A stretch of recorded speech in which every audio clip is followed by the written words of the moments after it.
Deep within the crystalline spires of the Galactic Empire's High Council chamber, Elder Council member Gray's hands trembled as he read the report.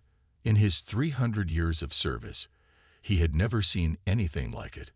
The holographic display showed footage of a small blue planet, seemingly insignificant among the Empire's vast holdings of over 10,000 worlds. "This cannot be correct," he muttered, his golden eyes scanning the data for the third time. "Send in the Scout Commander."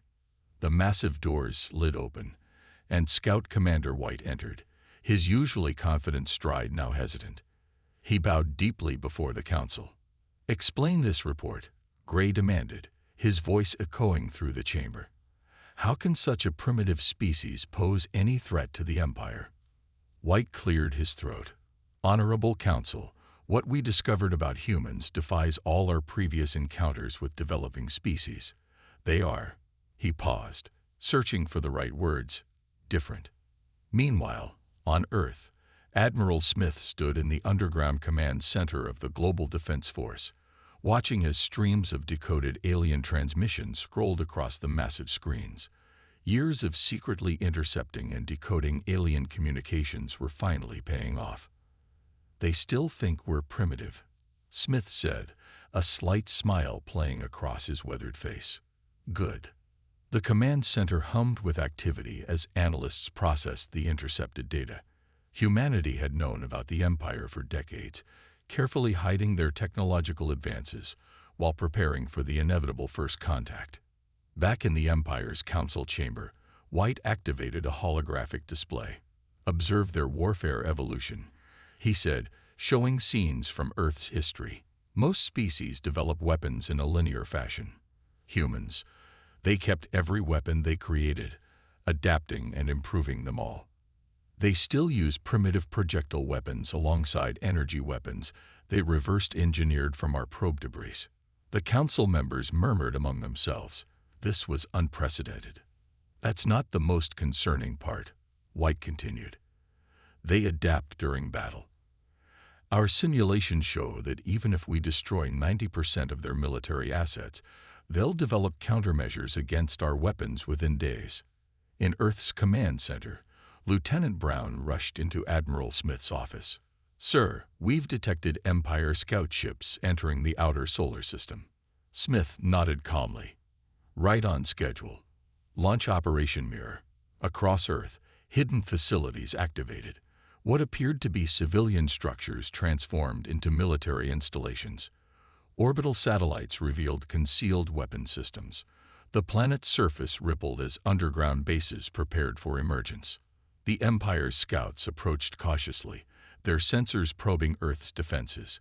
They detected only what Earth wanted them to see: outdated satellite systems, primitive space stations, and basic defensive capabilities. Scout Commander White's voice grew urgent as he continued his report. "The humans have another trait we've never seen before. They create fictional scenarios of alien invasions, constantly imagining new ways to fight unknown enemies. They've been mentally preparing for us before they even knew we existed." Elder Gray leaned forward. "Surely you're overestimating them. They haven't even established colonies beyond their moon." "That's what they want us to think," White replied. "We found evidence of hidden bases throughout their solar system. They'd been testing weapons in secret, using their apparent primitive nature as a shield." On Mars, deep within a hidden facility, General Roberts watched the alien scouts through advanced sensors. "They've taken the bait," he reported to Admiral Smith. "They only see what's on the surface." The Empire's High Council chamber erupted in debate. Some demanded immediate action to subjugate Earth before humans grew stronger. Others advocated for caution, noting humanity's unusual characteristics. "There's one more thing," White added, silencing the chamber. "They have a concept they call spite. In our simulations, even when faced with certain defeat, humans would rather destroy everything than surrender. They've positioned weapons that could make their entire planet uninhabitable if invaded." Admiral Smith received the final confirmation. The Empire's scouts were retreating to report their findings. He looked at the hidden fleet of Earth's ships, cloaked and waiting throughout the solar system. Years of preparation would soon be tested. The High Council reached a decision. They would send a diplomatic fleet to Earth, actually a show of force to intimidate the humans into submission.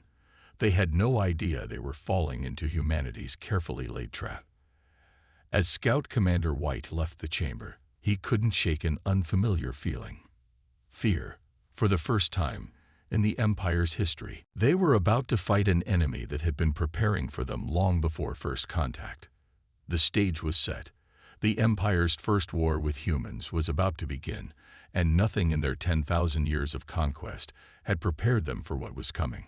The Empire's diplomatic fleet emerged from hyperspace at the edge of Earth's solar system. 50 massive warships, each larger than Earth's largest cities, moved in perfect formation. Admiral Green of the fleet stood proudly on his command bridge, expecting another routine show of force. "Launch the diplomatic broadcasts," he ordered, smiling slightly. The peace message contained subtle threats wrapped in flowery language, a tactic that had worked on countless species before. In Earth's hidden command center, Captain James watched the alien fleet's approach on the holographic display. His team had already decoded and analyzed the Empire's message. "Classic intimidation tactics," he noted, sharing a knowing look with Admiral Smith. "They're positioning their ships in attack formation while claiming to come in peace." The Empire's ships spread out in what they thought was an impressive display of power.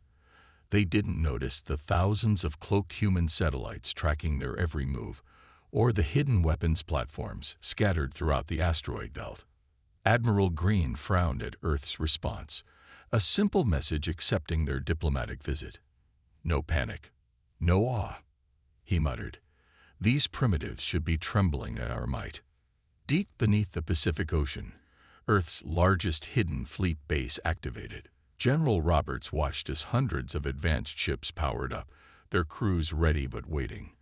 The humans had one significant advantage. The Empire had no idea what humanity was truly capable of. "They're following the exact pattern intelligence predicted," Roberts reported to the Global Defense Council. "They think shock and awe will make us submit without a fight." The Empire's ships moved closer, their sensors detecting only what appeared to be primitive defense systems. Admiral Green prepared to begin Phase 2 of the standard intimidation protocol, a demonstration of power. "Target one of their outdated satellites," he commanded. "Show them what real space technology looks like." The moment the Empire's ship fired, everything changed. The primitive satellite didn't explode. Instead, it absorbed the energy blast completely, then transformed, revealing advanced shielding technology. Captain James allowed himself a small smile as alerts lit up across his command screen. They took the bait. Activate Operation Chameleon. Across the solar system, humanity's hidden technology revealed itself. Thousands of advanced weapons platforms emerged from their hiding places in the asteroid belt. Massive defense stations phased into visibility around Earth's orbit. The ocean's surface rippled as enormous platforms rose from the depths. Admiral Green stared in shock as his sensors suddenly detected military technology far beyond what should have been possible for such a primitive species. "Impossible," he exclaimed. "Their technology level. It's all been a deception." The Earth's response came not in words, but in action. A single human ship decloaked directly in front of the Empire's flagship. It was smaller than the Empire's vessels, but bristled with unfamiliar weapons. "This is Commander Wilson of the Earth Defense Force," a calm voice transmitted across all frequencies. "We've been expecting you. Would you like to reconsider your approach to diplomatic relations?" In the Empire's flagship, Admiral Green watched in growing horror as his sensors detected hundreds more human ships appearing from hidden positions. Their formation wasn't just defensive. They had somehow managed to surround the Empire's fleet without being detected. "How?" he demanded. "Our scouts reported. They shouldn't have this technology." On Earth, Admiral Smith addressed the Global Defense Council. The Empire made the same mistake every empire makes. They assumed technological advancement would follow their pattern. They never considered we might advance differently, or that we'd hide our progress. Commander Wilson's ship maintained its position, weapons ready but not firing. The Empire's fleet, for the first time in its history, found itself in an unfamiliar position, outmaneuvered by a species they had planned to intimidate. "Your move, Admiral," Wilson transmitted to the Empire's flagship. "But choose carefully. We've had decades to prepare for this moment, and we're not the helpless primitives you expected to find." The Empire's first attempt at intimidating humanity had failed spectacularly. As Admiral Green frantically tried to decide his next move, one thing became clear. The war with humans would be unlike anything the Empire had ever experienced. The real battle was about to begin, and humanity had just proven they were far from primitive. The Empire wasn't used to being humiliated. After their failed show of force, they launched their largest invasion fleet in 500 years. 300 massive warships emerged from hyperspace, their weapons already charged. "No more diplomatic games," Fleet Commander Black announced to his armada. "We will show these humans the true might of the Empire." He stood on his command bridge, watching the holographic display of Earth's solar system with cold determination. But Earth was ready. They had used the time since the first encounter wisely. Commander Wilson's voice crackled across the command channel. "All defense stations, activate Protocol Thunder." Around Earth, massive shield generators hummed to life, creating layers of protection that the Empire had never seen before. The Empire's fleet launched their first attack, thousands of energy beams streaking toward Earth. They expected to break through any primitive defenses easily. Instead, their weapons hit the shield and did something unexpected. They bounced back. "Impossible," Black shouted as several of his own ships were hit by their reflected weapons. "Their shields are redirecting our energy weapons." In the underground command center, Admiral Smith watched with grim satisfaction. "Launch Operation Prometheus," he ordered. "Show them what we learned from their technology." Hundreds of human ships emerged from hidden positions, but these weren't normal vessels. They were hybrid crafts, combining Earth's best technology with reversed engineered Empire systems. The Empire's sensors couldn't properly track them because they used both familiar and completely alien technologies. Lieutenant Thompson, leading the first attack wing, grinned as his squad engaged the enemy. "They expect us to fight like them," he radioed to his pilots. "Let's show them how humans wage war." The human ships didn't maintain formal battle lines like the Empire's vessels. Instead, they broke into small, irregular groups, attacking from multiple directions. They moved unpredictably, using maneuvers that seemed chaotic, but were actually carefully planned.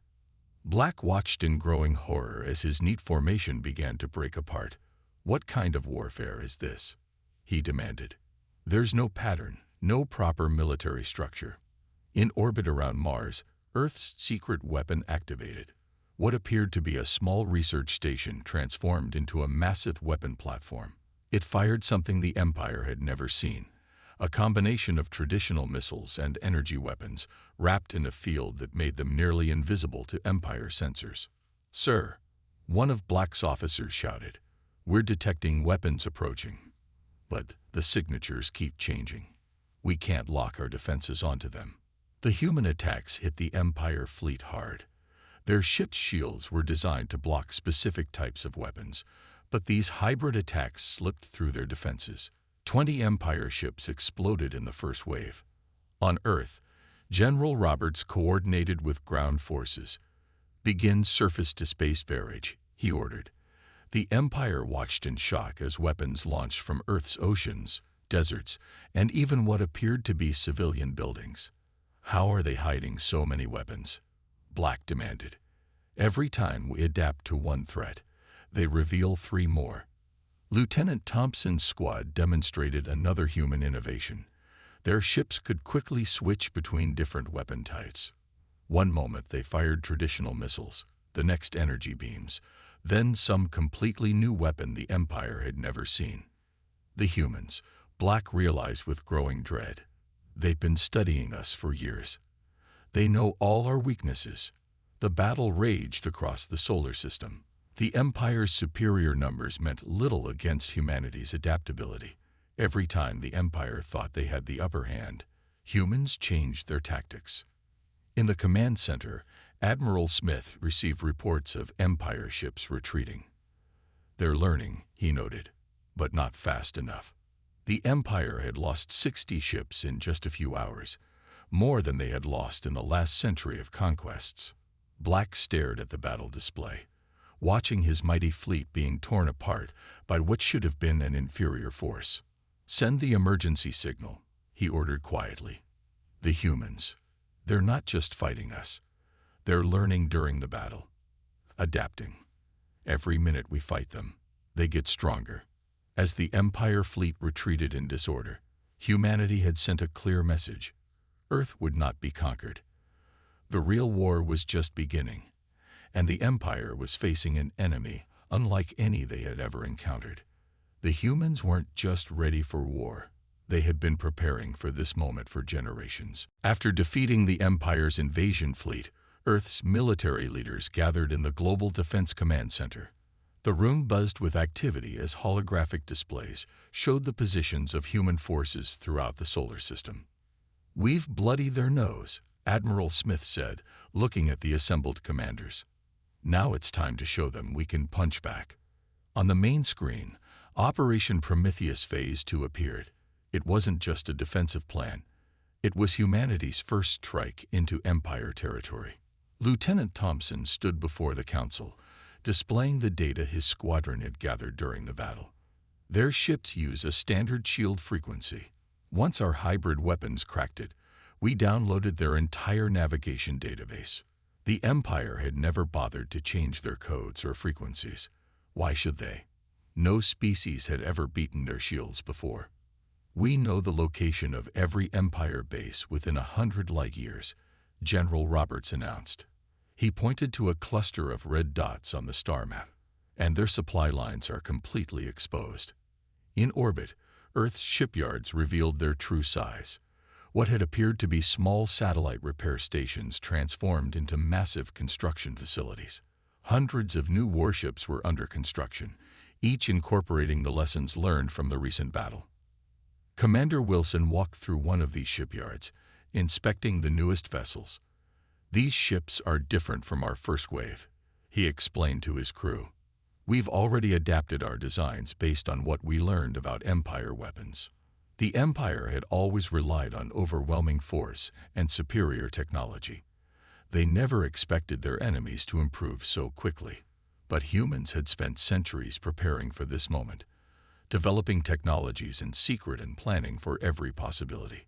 "Launch the first strike teams," Admiral Smith ordered. "Operation Shadow begins now." Human ships jumped into hyperspace, using the Empire's own navigation data against them. But they didn't attack military targets first. Instead, they struck at something the Empire had always taken for granted: their supply lines. Lieutenant Baker led the first raid, her ships appearing suddenly above an Empire fuel depot. "They don't even have proper security," she reported back. They never expected anyone to find these facilities, let alone attack them. The Empire's response was slow and confused. They had never faced an enemy that bypassed their fleets to attack support structures. Their military doctrine had no protocol for this type of warfare. Meanwhile, Earth's scientists worked tirelessly, combining captured Empire technology with human innovations.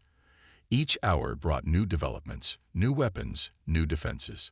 "Sir," a young analyst called out in the command center, "we've cracked their communication encryption.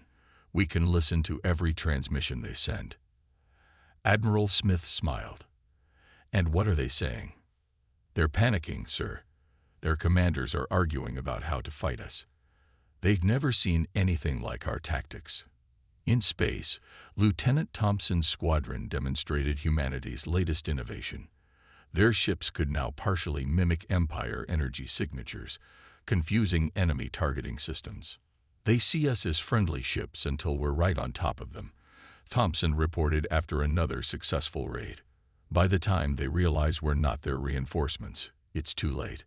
The Empire had ruled the galaxy through fear and superior technology, but they had grown complacent. They never imagined that a younger species might think differently, fight differently. General Roberts coordinated attacks from his command post on Mars. "Hit and run," he ordered. "Don't give them time to adapt. Keep changing tactics before they can respond." Earth's forces struck dozens of targets simultaneously. Supply depots exploded.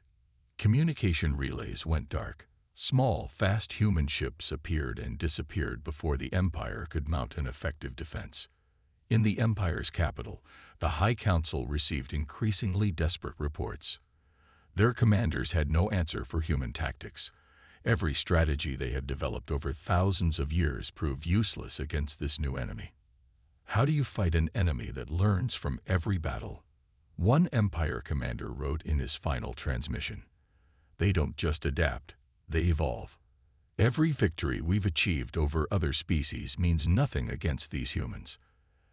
As Phase 2 of Operation Prometheus continued, humanity's message became clear. They weren't just defending Earth anymore. They were taking the fight to the Empire, and they were winning. The galaxy was about to learn why humans were different from every species the Empire had ever encountered. The Empire had never lost a major battle in 10,000 years. Until now. Their largest military base in the Centauri sector burned, its mighty defenses overcome by human ingenuity and unexpected tactics. General Roberts stood on the bridge of Earth's new flagship, the Defiance, watching the Empire's retreat. "Send word to all human forces," he ordered. "Operation Wildfire is now active." In the Empire's central command, panic spread through the Golden Halls. Fleet Master Stone, their most experienced commander, stared at the battle reports in disbelief. "Impossible," he whispered. "We've lost more ships in 1 month than in the last 1,000 years combined."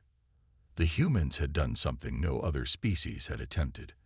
Instead of fighting the Empire head-on, they targeted supply lines, communication centers, and repair stations. The mighty Empire war machine was slowly grinding to a halt. Admiral Smith coordinated the attacks from Earth's command center. "The Empire thinks size equals strength," he explained to his officers. "They build bigger ships, bigger weapons. But we've proved that bigger isn't always better." Human ships appeared and disappeared across Empire space, striking critical targets. They never followed the same pattern twice. Some attacks used advanced technology, others used simple missiles and drones. The Empire couldn't defend against everything. "Sir," Lieutenant Thompson called over the command channel, "the Empire's vassal species are watching.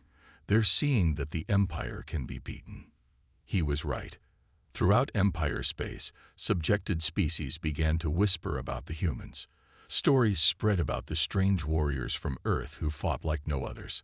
An Empire supply convoy discovered this the hard way when they encountered Commander Wilson's battle group. The Empire ships formed their standard defense formation, expecting a direct assault. Instead, Wilson's ships launched what appeared to be simple metal containers. The Empire ignored them, their sensors focused on detecting energy weapons. That was their mistake. "Activate the pods," Wilson ordered. The simple containers suddenly came to life, transforming into swarms of small automated drones. While the Empire's weapons tried to target the larger human ships, these tiny drones slipped through their defenses and attached to their hulls. "What are they doing?" the Empire commander demanded. "These primitives' attacks can't penetrate our shields." The drones weren't trying to penetrate the shields. Instead, they interfered with the Empire ships' sensor systems, making them see phantom targets everywhere. In the confusion, Wilson's forces struck hard and fast. Back on Earth, the Global Defense Council received news of another victory. But Admiral Smith remained cautious. "The Empire is wounded," he warned. "A wounded enemy is often the most dangerous." He was right. The Empire launched a desperate counterattack, sending their remaining forces in a massive wave toward Earth. It was the largest fleet ever assembled in the galaxy's history. But humans had planned for this too. As the Empire fleet approached Earth's solar system, they found something unexpected. A massive minefield unlike anything they'd seen before. These aren't normal mines. Fleet Master Stone realized too late. They're learning from our evasion patterns. The human-made mines adapted to the Empire's tactics, changing their behavior based on how the ships try to avoid them. Each destroyed mine provided data to the others, making them more effective. General Roberts watched from the Defiance as the Empire's mighty fleet broke apart, caught between the mines and the waiting human forces. "They never understood," he said quietly. "We didn't just prepare for one type of war. We prepared for every type of war we could imagine." On dozens of Empire worlds, the supposedly primitive humans had achieved what no other species had done in 10,000 years. They had pushed the Empire back, defeated their best commanders, and shown the galaxy that the unbeatable could be beaten. Admiral Smith received the latest reports with grim satisfaction. The Empire made one fundamental mistake, he told his staff. They judged us by their standards, by their way of thinking. They never considered that we might have spent centuries thinking about how to fight an enemy exactly like them. The tide had turned. The Empire's defeat at Earth wasn't just a setback. It was the beginning of their end. And across the galaxy, other species began to look at humans not with contempt, but with hope. The Empire's greatest nightmare had come true. They had finally met a species they couldn't defeat. The Empire's High Council chamber was no longer a place of calm discussion. Panic filled the Golden Hall as reports arrived from across the galaxy. Not only were they losing to the humans, but their oldest vassal species were now rebelling. 3 more sectors have declared independence, Elder Gray announced, his voice shaking. They're using human tactics against our forces. The Empire's perfect order was crumbling. Admiral Miller of Earth's diplomatic fleet received transmissions from dozens of alien species, all asking for the same thing: help in fighting their Empire masters. The Empire made slave soldiers of every species they conquered, Miller explained to Earth's leadership. Now those slaves are learning to fight back, and we're teaching them how. In the Orient sector, an Empire command post faced something they never expected. Their former servant species, the blue-skinned inhabitants of 5 different worlds, attacked using modified human strategies. Small ships appeared from nowhere, struck hard, and vanished before the Empire could respond. Fleet Master Stone watched his mighty empire collapse piece by piece.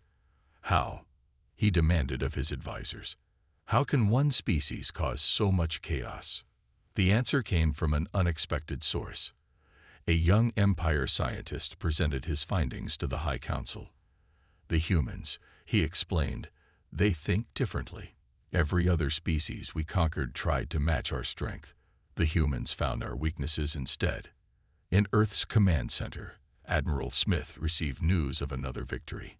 Lieutenant Thompson's squadron had just captured an Empire shipyard, using it to repair and upgrade the ships of rebel species.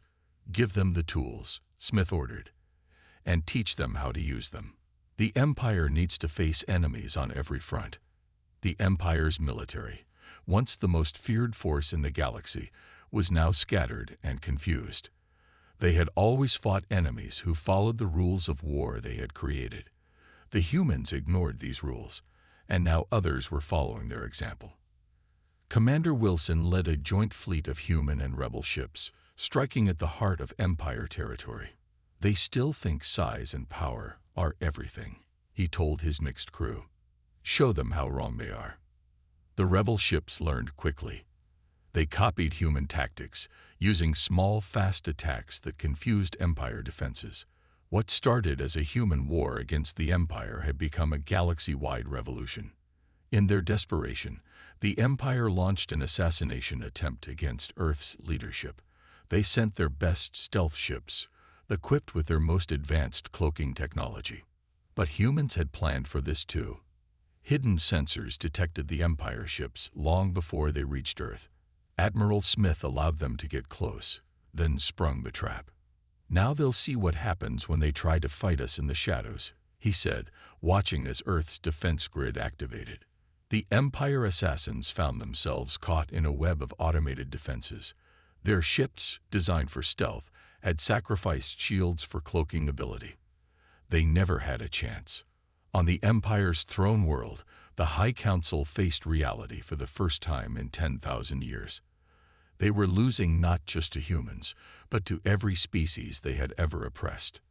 Our reports indicate that humans are sharing their technology with the rebels, a council member reported fearfully. They're teaching them not just how to fight, but how to think differently. Fleet Master Stone made his final transmission before his command ship was overrun by rebel forces. The humans didn't just defeat us in battle. They showed everyone else how to defeat us too. In the aftermath of another victory, General Roberts addressed a gathering of human and alien commanders aboard the Defiance. The Empire's greatest weakness, he explained, was believing they had no weaknesses. They never evolved, never adapted, never changed. That's why they couldn't understand us, and that's why they're losing.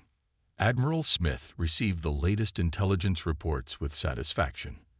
The Empire now faced rebellion in over 60% of its territory. Their once mighty fleets were reduced to defending their core worlds. The Empire spent 10,000 years teaching the galaxy to fear them. Smith told his staff, "We taught the galaxy how to fight back, and that's something they can never undo." The Empire wasn't just facing military defeat. They were watching as everything they had built over 10 millennia crumbled before their eyes. And it had all started because they underestimated one species, humans. The Empire's once mighty capital world had fallen silent. In the Great Hall of Victory, where for 10,000 years they had celebrated conquests, the High Council prepared to do something unprecedented: surrender. Elder Grey, his golden robes now plain and unadorned, stood before the human delegation. Admiral Smith and General Roberts represented Earth, along with leaders from 20 formerly enslaved species. For the first time in our history, Grey spoke, his voice echoing in the quiet hall. The Empire must admit defeat, not just to humans, but to all those we once ruled. The Empire's surrender broadcast reached every corner of the galaxy. On thousands of worlds, beings of all species gathered around communication devices to hear the unthinkable. The Empire had lost. Let this be our final warning to all. Grey continued, reading from the official surrender document. Do not wage war with humans. They do not fight like others. They do not think like others. And they teach others to fight like them. In Earth's Global Command Center, Lieutenant Thompson watched the surrender ceremony with his alien allies. A blue-skinned commander turned to him. "You humans did more than defeat them," she said. "You showed us we could defeat them too." The surrender terms were unlike anything the Empire had imagined. Earth didn't want to become the new empire. Instead, they proposed something revolutionary: a galactic council where all species had an equal voice. Admiral Smith addressed the gathered representatives. "The age of empires is over," he declared. "The galaxy doesn't need masters. It needs allies, partners, friends." The former Empire worlds struggled to understand this new concept. They had only known conquest and submission for 10,000 years. But humans were patient teachers. Commander Wilson led the first joint peacekeeping fleet, with crews from 30 different species working together. The Empire ruled through fear, he told them during training. "We'll protect through cooperation." On Earth, the Global Defense Council transformed into something larger: a Galactic Cooperation Initiative. Their first task was helping former Empire worlds rebuild and develop their own independent governments. Some asked why we didn't take the Empire's place. General Roberts explained to a group of alien diplomats. But that was never our goal. We fought for freedom, not power. The Empire's vast libraries and technological databases were open to all species. Humans helped their new allies understand and adapt the technology to their own needs. What the Empire had hoarded for millennia now belonged to everyone. Admiral Miller oversaw the dismantling of the Empire's weapon platforms. "These won't be destroyed," he announced. They'll be converted into research stations, hospitals, and trading posts. The tools of war will become the foundations of peace. But Earth didn't let down its guard. They remembered how the war started and maintained their military readiness. Peace through strength, Admiral Smith reminded his officers. But strength through wisdom. The Empire's former vassal species quickly adapted to their new freedom. Many developed unique combinations of their own technology, Empire knowledge, and human innovations. The galaxy entered a golden age of discovery and cooperation. In the High Council chamber, now renamed the Hall of Cooperation, representatives from hundreds of worlds gathered monthly to discuss trade, exploration, and mutual defense. The Empire spent 10,000 years teaching the galaxy that strength came from conquest. Elder Gray admitted in his final speech before retiring. Humans taught us that real strength comes from working together. 1 year after the surrender, Earth hosted the first galactic science and cultural exchange. Species that had once been enemies under the Empire now shared knowledge, art, and ideas freely. Lieutenant Thompson, now teaching at the new Galactic Defense Academy, often told his mixed species classes, the Empire's greatest mistake wasn't fighting humans. It was believing that their way was the only way. The final line of the Empire's surrender document became famous throughout the galaxy. We warn all who would follow our path. Earth and its humans represent something new in our galaxy. They do not seek to rule, but they cannot be ruled. They do not wish to conquer, but they cannot be conquered. As the galaxy entered its new age of cooperation, one thing became clear. The humans hadn't just changed how the galaxy fought wars. They had changed how it made peace. The age of empires was over. The age of humanity's leadership through cooperation had begun.